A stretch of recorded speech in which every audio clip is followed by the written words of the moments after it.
My daughter called me 2 weeks before her wedding and said, "Dad, I need you there. But I need you to come as the housekeeper.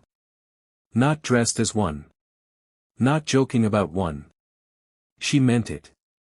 She wanted me, her actual father, the man who raised her alone since she was 6 years old, who worked 2 jobs so she could go to private school, who walked her down every driveway of every apartment we ever downsized into, to stand at her wedding wearing an apron, holding a tray, and let 300 guests believe I scrubbed her fiancé's family's floors for a living. And the worst part? I said yes. I want to tell you exactly how that happened, why I agreed to it, and what occurred at that wedding that neither my daughter nor her new in-laws will ever forget. Stick with me, because the twist at the end isn't the one you're expecting. My name doesn't matter for this story. Call me Walt. I'm 61 years old, and for the last 29 of those years, my entire world has been one person, my daughter, Emily. Her mother left when Emily was 6. Just packed a bag one Tuesday and never came back. No letter, no goodbye, nothing. I remember standing in the kitchen doorway watching Emily eat cereal, not knowing how I was going to explain any of it to her, and deciding right then that whatever came next, she would never feel like she was missing something. I worked as an electrician during the day and took on wiring jobs for a property management company on weekends. I wasn't rich. We lived in a 2-bedroom rental above a laundromat for 6 years. But Emily never went without a birthday party, never missed a field trip, never wore hand-me-downs to school unless she wanted to, because I made sure of it, even when it meant I ate peanut butter sandwiches for a month straight so she could have new shoes. She was smart. Scary smart. Got into a good university on a partial scholarship, and I covered the rest by taking a second mortgage on a house I'd only just finished paying off. I never told her that. I never wanted her to feel like she owed me anything. That's not how you raise a kid who loves you. You raise a kid who's free, and you hope the love comes back on its own. For a while, it did. She'd call every Sunday. She'd come home for holidays. And then, about 3 years ago, she met Bradley Whitfield III. The name alone should have told me something. The Whitfields were old money, the kind of family with a lake house that has its own name, a family foundation, and a habit of talking about people like us, without ever specifying who wasn't included. Bradley was polite to my face, always shook my hand a little too firmly, always asked about the trade business, like electrician was a euphemism he was trying to be generous about. Emily changed after she started dating him. Not all at once. Slowly. The way water changes a stone. She started correcting the way I said things at dinner. She stopped mentioning me to her new friends unless someone asked directly. And when Bradley proposed at his family's vineyard in front of 200 people none of us knew, she didn't call me that night. She posted about it online, and I found out from a cousin who saw it before I did. I told myself it was just a busy season. New fiancé life. Wedding planning stress. I told myself a lot of things over the following year, because the alternative, that my daughter was quietly becoming ashamed of me, was too painful to sit with. Then came the phone call. It was a Tuesday evening. I remember because I was rewiring an outlet in my own kitchen when my phone rang, and I nearly dropped my pliers seeing her name light up the screen. She hadn't called in 3 weeks. "Dad," she said, and her voice had that tight, rehearsed quality it gets when she's about to ask for something she already knows is wrong. "I need to talk to you about the wedding." "Sure, sweetheart. What's up?" "So, the Whitfields are very particular about image. You know that. And Bradley's mother has been asking questions about family. Like, who's who? And I panicked, Dad, and I told her some things, and now I need you to help me not get caught in a lie." My stomach was already sinking. "What did you tell her, Emily?" There was a long pause. Then, I told her my father passed away when I was young, and that the older man who might be around the venue helping out is just household staff. Someone who used to work for us. I had to sit down. "You told your future mother-in-law that I died?" It's It's not that dramatic, Dad, just listen. You told her I died, Emily. I told her I didn't have a relationship with my father, she said, and I could hear her getting defensive now, the way she used to when she was 15 and caught sneaking out. Which, I mean, is that really so far from the truth lately? That one landed harder than she probably intended. Or maybe she intended it exactly that hard. So what, I said slowly, are you asking me to do? I need you at the wedding. I do. I want you there, Dad, I really do. But if you're introduced as my father, it unravels everything I told Bradley's family, and it'll embarrass me in front of 300 people. So I was thinking, you could come as part of the catering and event staff. You'd blend in. You'd get to see everything. You'd get to see me get married. Nobody would ask questions. You could even wear a nice black vest. It wouldn't be degrading or anything, I promise. I don't remember exactly what I said next. I remember the pliers were still in my hand, and I remember staring at the outlet I'd been fixing, and I remember thinking, I gave this woman everything I had, and she wants me to serve appetizers at her own wedding so nobody asks where her father actually came from. What I said out loud, eventually, was, let me think about it. She said, there's not a lot of time, Dad. I need to know by Friday so I can tell the coordinator how many staff to expect. Staff. She used the word staff. Not guests. Not family. Staff to expect. I hung up the phone and sat in my kitchen for a long time. I want to be honest with you about something. My first instinct wasn't rage. It was grief. Grief for the little girl who used to fall asleep on my chest during Sunday football games. Grief for the 8-year-old who told her whole class her dad could fix anything in the world, including broken hearts and broken toasters. Grief for a version of Emily that I wasn't sure existed anymore, replaced instead by someone terrified of what a room full of strangers with old money might think of a man who built her entire childhood with his hands. I called my sister, Carol, because I needed someone to tell me I wasn't losing my mind. She wants you to what? Carol said, loud enough that I had to hold the phone away from my ear. Pretend to be the housekeeper. Or event staff.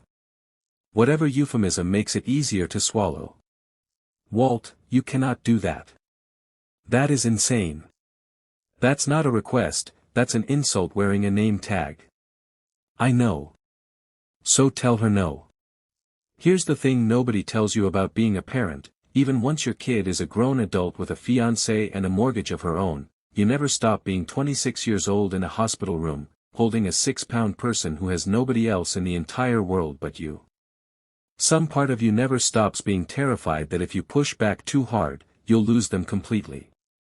If I say no, I told Carol, I don't go to the wedding at all. She made that pretty clear. It's this, or I'm not there. Then you're not there, Carol said. Walt, some things matter more than being in the room. I sat with that for 2 days. And then I did something Carol didn't expect, and honestly, something I didn't fully expect either. I said yes. But not for the reason Emily thought. I called her back on Thursday. I'll do it, I said. I could hear the relief flood through the phone. Thank you, Dad. Thank you so much. You have no idea what this means. One condition, I said. Anything. I get to choose which role I play. Not the coordinator. Me. There was a slight hesitation. Okay, sure. What did you have in mind? I want to work the champagne service. Right at the entrance to the reception, greeting guests as they walk in. She actually laughed, relieved. That's fine, that's perfect actually. That works great. What Emily didn't know is that I've spent 35 years running my own electrical contracting business. I've wired mansions for CEOs, hospitals for boards of trustees, and yes, I've done work, personally and through my company, for half a dozen families in the exact social circle the Whitfields traveled in. Including, as it turned out when I made a few phone calls that week, the Whitfield's own lake house. I'd personally overseen a full electrical renovation there 9 years earlier, back before Bradley and Emily had even met. I'd shaken hands with Bradley's father in that very house. We'd talked college football for 20 minutes over sweet tea while my crew ran conduit through the walls. Bradley's father was going to be at that wedding. And he was going to remember my face, because 6 months earlier, his office had called mine again, a new project, a beach property renovation, and I had personally walked the site with him just this past spring. Emily didn't know any of that. She'd never asked what my company was called. She'd never asked which clients I worked with. In her mind, I was the trade business, a guy in a work truck, invisible enough to disappear into a catering staff without anyone connecting the dots. She was about to find out how small that world actually was. I wasn't doing this to humiliate her. I want to be clear about that, because I know how this sounds. I wasn't plotting revenge. I was doing something much simpler, I was refusing to hide. If she wanted me at that wedding as staff, then fine, I would show up exactly as requested, and I would let the truth introduce itself. The venue was a restored countryside estate about 90 minutes outside the city, stone archways, manicured hedges, string lights woven through 200-year-old oak trees. Beautiful, in the way that money makes things beautiful when it's had generations to practice. I arrived with the catering team at 2 p.m., wearing the black vest and white shirt they handed me, feeling something I can only describe as a strange, quiet calm. Not anger. Not sadness. Just clarity. I was stationed exactly where I'd asked to be, the champagne table at the reception entrance, where every single guest would pass directly in front of me on their way in. I watched Emily walk down the aisle at 4 p.m. from a distance, near the back, half hidden behind a hedge with a tray of hors d'oeuvres in my hands. She looked beautiful. She looked happy. For one moment, all I felt was pride, plain and uncomplicated, the way I'd felt at every dance recital and graduation before this one. Then the reception began, and the guests started filing past my table. At 5:45 p.m., Bradley's father, Bradley Whitfield Jr., walked up with his wife on his arm, reaching for 2 glasses of champagne off my tray. He looked at me. Really looked, the way people do when a face doesn't match its context. "Walt," he said slowly. "Walt, from Cranston Electrical. Is that, what in the world are you doing back there?" I set the tray down carefully. "Evening, Bradley. Good to see you again. Beautiful property you picked for this." His wife looked between us, confused. "You two know each other?" "Know each other?" This man rewired my entire lake house 9 years ago and just finished the permitting on my beach property renovation in April. "Walt, why on earth are you serving drinks? Did something happen to the business? If you need work, you know all you had to do was call." "Actually," I said, and I could feel the air around us start to shift as a few nearby guests tuned in, "I'm not here for work. I'm here for the wedding. Emily's my daughter." The silence that followed was the kind you could hear. Bradley Sr.'s wife's face went through about 4 different expressions in 3 seconds. "I'm sorry, your daughter? Emily is your daughter? We were told her father passed away years ago. We were told the older gentleman helping tonight was former household staff." By now, a small cluster of guests had gathered, the way people do when they sense something is happening even if they can't yet name what. And that's when Emily appeared, weaving through the crowd toward the commotion, her face going pale the moment she saw who I was standing with. "Dad," she started. "Emily," Bradley Sr. said, turning to her, his voice not unkind but very, very direct, "is this man your father?" I watched my daughter stand in the middle of her own wedding reception, in her wedding dress, surrounded by everyone she'd spent a year trying to impress, and I watched her have to choose, right there, in real time, whether to keep lying or finally tell the truth. "Yes," she said quietly. "He's my father." "Then why," his wife asked, gently but pointedly, "is he working your champagne table?" I want to tell you I felt vindicated in that moment. I didn't. I felt sick. Because whatever point had just been made, it had been made at the cost of my daughter's worst moment happening in public, on the one day she'd spent a year trying to control. But I also didn't rescue her from it. Not right away. I let it sit for one long, terrible moment, because some truths only survive if you let them breathe. Emily's eyes filled with tears. I panicked, she said, to Bradley's parents, to the small crowd, to me. Your family talks about legacy and lineage constantly, and I was scared that a dad who's an electrician, who I grew up poor with, wasn't going to measure up to whatever you all expected. So I lied. I said he'd passed away. And when I found out he might actually run into people from your world at this wedding, I panicked worse, and I asked him to pretend to be staff instead of blowing up the story I'd already told. Bradley Sr. was quiet for a moment.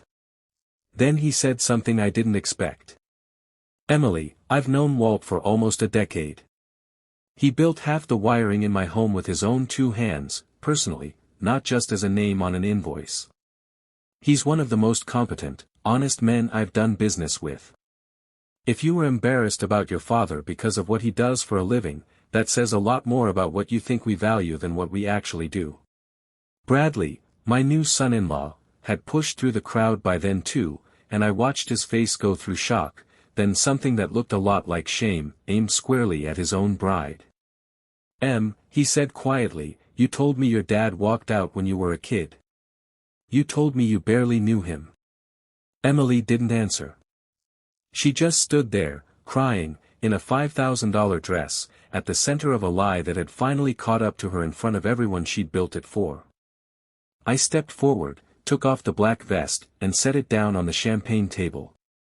I raised this woman by myself since she was 6 years old, I said, to the crowd, but really to her. I worked 16-hour days so she'd never feel poor a day in her life. I mortgaged my house to send her to college. And when she asked me to come to her wedding, the one day I'd waited her whole life to see, dressed as hired help so nobody would ask questions about where she came from, I said yes. Because I love her enough that I would have stood in that corner all night just to watch her get married, even if she was ashamed of me. I looked at her. But I'm done hiding, Emily. I'm proud of every year I gave you. I'm proud of the man that raised you. If you're not, that's something you're going to have to sit with, but I won't wear the costume for it anymore. I left the venue about 20 minutes later.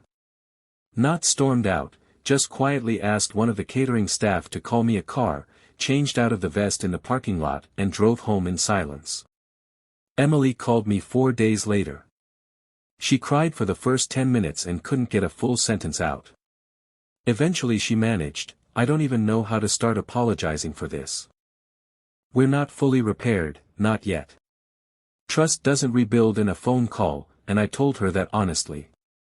But she also told me something I didn't expect, that 2 days after the wedding, she and Bradley sat down and had the longest, hardest conversation of their marriage so far, about what kind of family they actually wanted to build, and whose approval they were both still chasing that they shouldn't have been. She's in therapy now, working through a lot of things that, frankly, started well before Bradley, a lifetime of feeling like her working-class upbringing was something to outrun instead of something to be proud of. I can't fix that for her. I can only keep showing up, the same way I always have, and hope that this time, she lets me show up as her father, and not as anyone else. As for Bradley's parents, ironically, they've become some of my strongest advocates in all this. Bradley Sr. told me at a follow-up dinner a month later that what happened at that wedding taught his own son more about character in one afternoon than 4 years of business school had. I still don't know exactly how this story ends. Repair takes time, and I'm not interested in performing forgiveness before it's real. But I know this much, I will never again let anyone, not my daughter, not a room full of strangers, not fear of not measuring up, talk me into disappearing. I spent 30 years making sure Emily never felt invisible. It was time she learned that I refused to be invisible too.